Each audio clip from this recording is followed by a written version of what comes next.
Acts 25. Now 3 days after Festus had arrived in the province, he went up to Jerusalem from Caesarea.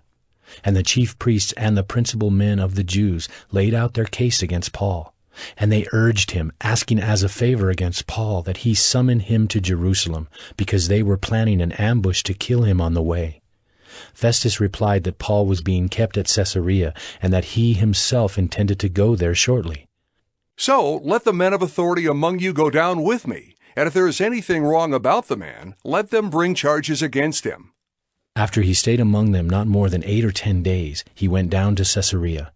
And the next day he took his seat on the tribunal and ordered Paul to be brought.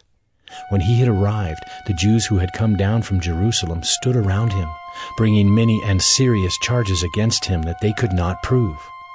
Paul argued in his defense, "Neither against the law of the Jews, nor against the temple, nor against Caesar have I committed any offense."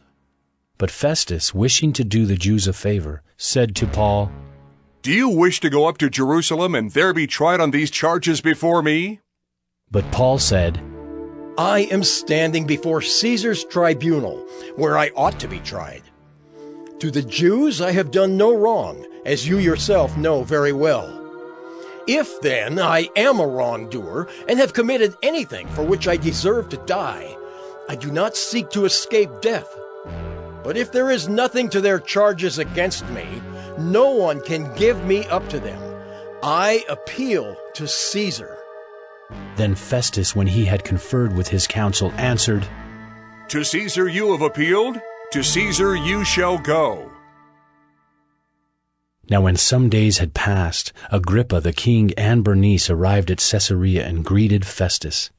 And as they stayed there many days, Festus laid Paul's case before the king, saying, "There is a man left prisoner by Felix, and when I was at Jerusalem, the chief priests and the elders of the Jews laid out their case against him, asking for a sentence of condemnation against him. I answered them that it was not the custom of the Romans to give up anyone before the accused met the accusers face to face and had opportunity to make his defense concerning the charge laid against him. So when they came together here, I made no delay, but on the next day took my seat on the tribunal and ordered the man to be brought. When the accusers stood up, they brought no charge in his case of such evils as I supposed. Rather, they had certain points of dispute with him about their own religion and about a certain Jesus, who is dead, but whom Paul asserted to be alive. Being at a loss how to investigate these questions, I asked whether he wanted to go to Jerusalem and be tried there regarding them. But when Paul had appealed to be kept in custody for the decision of the emperor, I ordered him to be held until I could send him to Caesar." Then Agrippa said to Festus, "I would like to hear the man myself." "Tomorrow you will hear him." So on the next day Agrippa and Bernice came with great pomp, and they entered the audience hall with the military tribunes and the prominent men of the city. Then at the command of Festus, Paul was brought in, and Festus said, "King Agrippa, and all who are present with us, you see this man, about whom the whole Jewish people petitioned me, both in Jerusalem and here, shouting that he ought not to live any longer.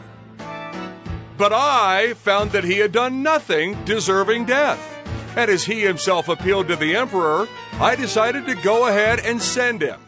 But I have nothing definite to write to my lord about him. Therefore, I have brought him before you all, and especially before you, King Agrippa, so that after we have examined him, I may have something to write. For it seems to me unreasonable in sending a prisoner not to indicate the charges against him.